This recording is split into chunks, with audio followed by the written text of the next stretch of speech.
I'm Jessica, 31 years old, and I'm watching my husband of 7 years smirk across the courtroom like he's already won. Brandon thinks I'm just some naive girl from rural Oregon who got lucky marrying into his wealthy Seattle family. What he doesn't know is that while he was sleeping with his business partner's wife, I was quietly building a tech empire that would make his family's old money look like pocket change. The judge is about to reveal my financial disclosure, and I cannot wait to watch that arrogant smile melt right off his face.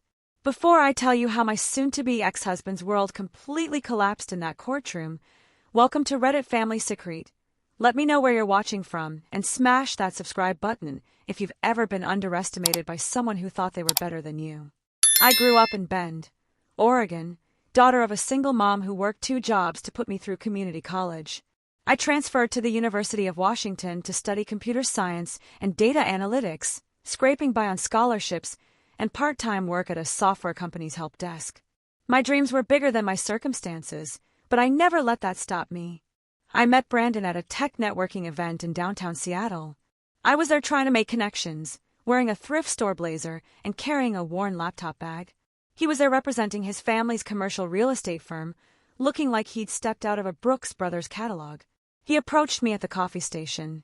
"You look lost," he said, not unkindly, but with that subtle condescension wealthy people mistake for charm. "First time at one of these?" "Third time, actually," I replied, refusing to be intimidated. "I'm a data analyst at Cloud Tech Solutions." His eyes lit up with interest, though I'd later realize it wasn't my career that intrigued him, but the novelty of dating someone so different from the women in his social circle. Our courtship was intense. Expensive dinners I could never afford, weekends at his family's cabin on Lake Chelan, and a lifestyle that felt like playing dress-up in someone else's life. But there were warning signs I chose to ignore. Brandon constantly upgraded me, replacing my sensible Target wardrobe with designer clothes, criticizing my haircut, and suggesting my college friends were too provincial for Seattle society. My job at Cloud Tech, which I loved for its challenges and growth opportunities, he dismissed as cute but unnecessary. "Why are you grinding away for $55,000 a year when I can give you everything?" he'd say, genuinely confused why I valued independence. After dating for 14 months, he proposed at a Seahawks game on the Jumbotron, with thousands of strangers cheering. The ring was stunning, the moment orchestrated for maximum spectacle, and I said yes, swept up in the fairy tale I thought we were living. Our wedding was at a vineyard in Woodinville, an elegant affair that his mother, Patricia, barely tolerated. "I suppose it's charming in a rustic way," she commented, her smile never reaching her cold blue eyes. That should have been my first clue about how his family really saw me as an experiment, not an equal. After our honeymoon in Bali, we moved into his condo in Belltown, one of Seattle's most expensive neighborhoods. Everything was sleek, modern, and sterile, decorated by someone who valued price tags over personality. When I tried adding personal touches, photos of my mom, colorful artwork from local artists, Brandon would quietly remove them.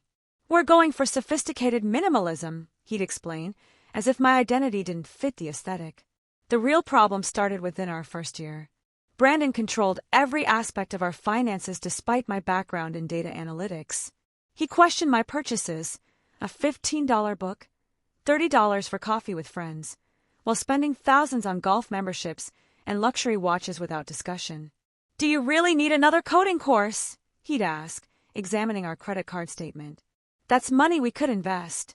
Meanwhile, he dropped $5,000 on a weekend trip to Vegas with his buddies without mentioning it until I saw the charge. Gradually, I became isolated.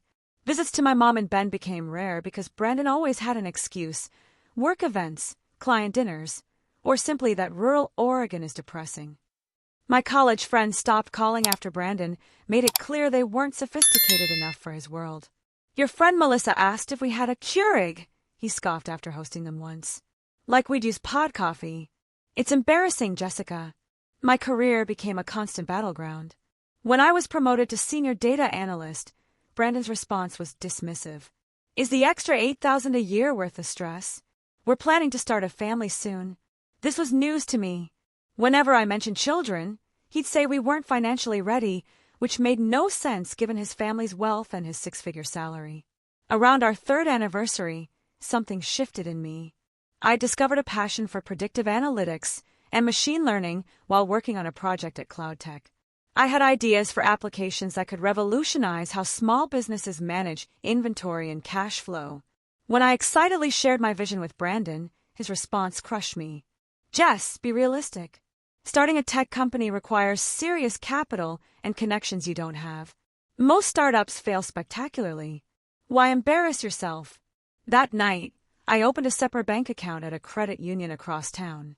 I set up a small direct deposit from my paycheck, just $200 per pay period. Not enough for Brandon to notice, but enough to start building something of my own. I began teaching myself advanced machine learning in secret, taking online courses late at night when Brandon was allegedly working late. I built prototypes of my software ideas, tested algorithms, and reached out to potential beta testers through anonymous online forums. My first breakthrough came accidentally. I was at a coffee shop in Capitol Hill, debugging code on my laptop, when the woman next to me, Maria Chen, asked what I was working on. She owned 3 boutique clothing stores and was struggling with inventory management. "I'm spending a fortune on software that doesn't help," she complained. "I need something that predicts what will actually sell, not just tracks what did sell." I showed her my prototype, a predictive analytics tool that used purchase patterns, weather data, social media trends, and local events to forecast inventory needs. Maria's eyes widened. "This is exactly what I need. What would you charge to customize this for my stores?" I quoted her a fraction of what established software companies charged, explaining I was building my portfolio. Within 3 months, her inventory costs dropped by 38% while her sales increased by 22%. Maria referred me to her entire network of Seattle small business owners. I incorporated my business, JM Analytics Solutions, using my maiden name Mitchell to keep it separate from Brandon's world. I worked during his late nights at the office, which were becoming increasingly frequent and suspicious. I converted our guest bathroom into a makeshift office for client calls, running the shower to mask my voice. Every new client was terrifying and exhilarating. I was building something real, something mine, something that proved I was far more than Brandon's cute but unambitious wife. The major turning point came when I developed an AI-powered cash flow prediction tool for restaurants. A local chef, Marcus Rodriguez, used it to save a struggling farm-to-table restaurant. 6 months later, he'd opened 2 more locations and was featured in Seattle Met magazine crediting revolutionary financial software for his success. That article caught the attention of venture capitalists. I received an email from Cascade Ventures asking if I'd be interested in seed funding. My hands shook as I read the offer, $750,000 for a 20% stake in my company. I accepted, but with conditions. No public announcements, no press releases, complete discretion. I explained I had personal reasons for maintaining privacy. They agreed, likely assuming I had a non-compete issue with my day job. With that funding, I quit CloudTech, telling Brandon I was laid off due to restructuring. He barely reacted beyond suggesting I take some time off before looking for another little job. Perfect. It gave me full days to build my company. I hired 3 developers, rented a small office in Soto under the company name, and began scaling aggressively. Within 18 months, JM Analytics Solutions had 47 clients, including 2 major Pacific Northwest restaurant chains and a regional bookstore collective. But I didn't stop there. I used my profits to make strategic investments in other startups, leveraging my analytics skills to identify companies with strong fundamentals and growth potential. I invested in a sustainable packaging company, a telehealth platform, and an AI-powered tutoring service. Within 2 years, that telehealth company was acquired by a major health insurance provider. My shares were worth $2.3 million. I reinvested, diversified, and continued building. My company's valuation soared as word spread about our predictive accuracy. We landed a contract with a national retail chain worth $1.2 million. I had to decline the Associated Press coverage, citing privacy concerns, which only made us more intriguing to potential clients. Throughout this entire period, Brandon remained completely oblivious. He attributed my increasing confidence to finally adjusting to our lifestyle and seemed relieved I'd stopped talking about career ambitions. At dinner parties with his colleagues, I played the dutiful wife, nodding politely while their spouses discussed their latest spa treatments and charity galas. Inside, I was managing a multi-million-dollar company and investment portfolio. The affair revelation came 4 years into our marriage. A text preview on Brandon's phone while he showered. Can't stop thinking about last night from someone named V. I'd suspected for months, the late meetings, the unfamiliar perfume, the sudden interest in upgrading his wardrobe. Instead of confronting him immediately, I hired a private investigator. Within 2 weeks, I had photos of Brandon with Vanessa Hartley, wife of his business partner, checking into hotels, meeting at her apartment when her husband traveled, and vacationed together in San Diego while I thought he was at a real estate conference. The night I confronted him, he didn't even try to deny it. What did you expect, Jess? You become so boring, so focused on your little computer projects. Vanessa understands ambition, real ambition. I filed for divorce the next day. Brandon's initial settlement offer was insulting. $75,000 and 1 year of spousal support, in exchange for no claims on any other assets. He assumed I was desperate, broke after my layoff, and depended on his goodwill. His lawyer, Thomas Wheeler from one of Seattle's top firms, sent a letter suggesting I accept this generous offer to avoid lengthy litigation costs you cannot afford. I hired Rebecca Martinez, a divorce attorney with a reputation for destroying overconfident, wealthy men in court. Rebecca's approach was strategic. We disclosed my business and assets at the optimal moment, after Brandon had fully committed to his narrative of me as a dependent, unsophisticated wife with no resources. During discovery, Brandon's team delayed and obfuscated standard tactics to drain my supposed non-existent resources. What they didn't know was that I'd been documenting everything for years, including accounts Brandon tried to hide and expenses he'd lied about. Meanwhile, my company hit another milestone. Our AI analytics platform was licensed by Amazon for their small business services division. The deal was worth $4.7 million over 3 years, plus stock options. My investment portfolio continued growing. The sustainable packaging company went public, my shares now worth $1.9 million. I'd purchased 2 rental properties in up-and-coming neighborhoods that had already appreciated by 40%. Brandon spent this time spreading lies about me, telling mutual friends I'd cheated, that I was mentally unstable, that he was divorcing me despite trying everything to save our marriage. Most of our social circle believed him.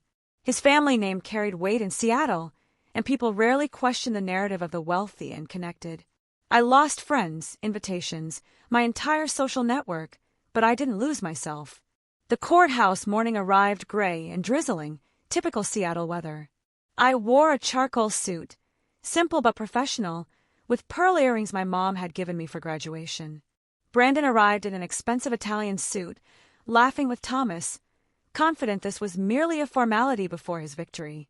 Judge Rachel Morrison's courtroom was intimidating, all dark wood and serious faces. Judge Morrison herself, a woman in her late 50s with silver hair and sharp eyes, had a reputation for seeing through bullshit and favoring evidence over theatrics.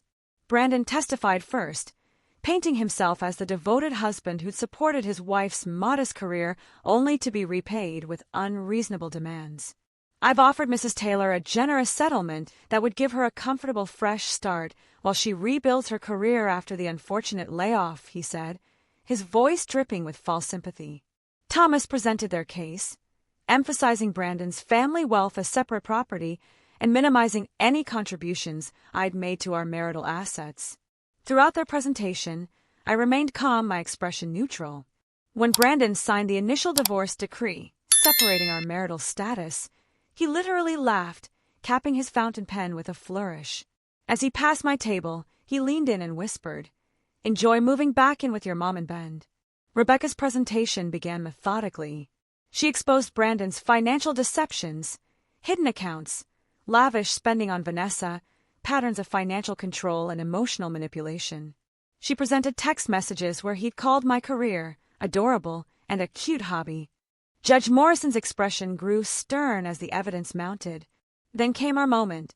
"Furthermore, Your Honor," Rebecca said, "we request the court consider Mrs. Taylor's separate property established during the marriage without any contribution or support from Mr. Taylor. In fact, with active discouragement." Judge Morrison looked up sharply. Please elaborate, counselor. Rebecca presented emails and texts where Brandon had mocked my business ideas, discouraged my entrepreneurial goals, and refused to provide any financial support or even moral encouragement for my ventures. Your Honor, Mrs. Taylor's complete financial disclosure is ready for submission. The sealed envelope was handed to the clerk. The courtroom fell silent as Judge Morrison read. Her eyebrows rose, the only crack in her professional demeanor. After what felt like an eternity, she looked up. For the record, I will read the summary of Mrs. Taylor's disclosed assets. My heart pounded. JM Analytics Solutions, a machine learning and predictive analytics company established 4 years ago. Current valuation based on contracts, intellectual property, and recent licensing deals, $4.2 million. Brandon's head snapped toward me, his face a mask of shock. Investment portfolio, including technology stocks, real estate, and startup equity, $3.6 million. Brandon gripped the table, his knuckles white. Real estate holdings, 2 residential properties purchased within the last 2 years, $500,000. Cash and liquid assets, $400,000. Brandon looked like he might be sick. Total disclosed assets, $8.7 million. The courtroom was dead silent. Brandon stared at me like I was a stranger, his mouth slightly open, all color drained from his face. Judge Morrison broke the silence. Mr. Taylor, do you wish to revise your characterization of Mrs. Taylor as financially dependent on you? Brandon seemed incapable of speech. Thomas stood quickly, recovering faster than his client. Your Honor, we were unaware of these assets. As they were acquired during the marriage, Mr. Taylor is entitled to an equitable portion. Rebecca was ready. Your Honor, we direct the court's attention to the prenuptial agreement, specifically Clause 22, which states that any business enterprise created by either spouse during the marriage without capital investment from the other spouse shall remain separate property in the event of dissolution. This was our ace in the hole. The clause had been included by Brandon's own lawyers to protect any ventures he might start. It never occurred to them, or to Brandon, that I might be the entrepreneur. Rebecca continued, Mrs. Taylor built JM Analytics Solutions using only her own savings from her employment income. Mr. Taylor not only provided zero financial contribution, but actively discouraged her entrepreneurial efforts, as evidenced by the communications we submitted. Every dollar Mrs. Taylor invested in her company and portfolio came from her separate earnings or business profits, never from marital funds. Judge Morrison reviewed the prenuptial agreement, nodding slowly. Rebecca outlined how I'd bootstrapped my company, reinvested all profits, and made strategic investments using only my own capital, all while Brandon dismissed my work as a hobby and refused to provide any support. Judge Morrison took 20 minutes to review everything. When she returned, her decision was clear and devastating for Brandon. Based on the prenuptial agreement and the evidence presented, the court finds that JM Analytics Solutions, the resulting investment portfolio, and the rental properties constitute separate property belonging solely to Mrs. Taylor. Brandon made a strangled sound. Furthermore, given Mr. Taylor's failure to fully disclose marital assets during discovery, the court views the division of remaining marital assets in a light favorable to Mrs. Taylor. The rest of the ruling granted me 70% of our actual marital assets, including Brandon's share of the condo proceeds. Brandon would keep his retirement accounts and family trust fund, which were separate property, but little else. As we stood to leave, Brandon approached me, Thomas trying unsuccessfully to hold him back. You've been playing me this whole time, he hissed, his face twisted with rage and humiliation. You were just waiting to humiliate me. I looked at the man I'd once loved, now revealed as small, petty and cruel. No, Brandon. I was building a life while you were busy destroying ours. I was becoming someone who didn't need your approval or your money. That's the difference between us. Rebecca guided me away, leaving Brandon standing alone in the emptying courtroom, the wreckage of his superiority complex scattered around him. Walking out of that courthouse felt like breathing for the first time in 7 years. The weight of pretending to be less than I was, of hiding my success, of enduring condescension from someone who'd never seen my worth, all of it lifted with each step. Today, JM Analytics Solutions has expanded to offices in San Francisco and Austin. We have 83 employees and annual revenues exceeding $12 million. My investment portfolio has grown to over $14 million. I've established a foundation that provides grants and mentorship to women in tech, especially those from working-class backgrounds like mine. Brandon attempted reconciliation exactly once, after the divorce was finalized and he fully understood what he'd lost. I declined without hesitation. The woman who'd once sought his approval was gone, replaced by someone who knew her own worth. Vanessa left him 6 months later when she realized he wasn't as wealthy as she thought. Last I heard, he's dating another woman from his social circle, someone who actually fits the mold his mother always wanted.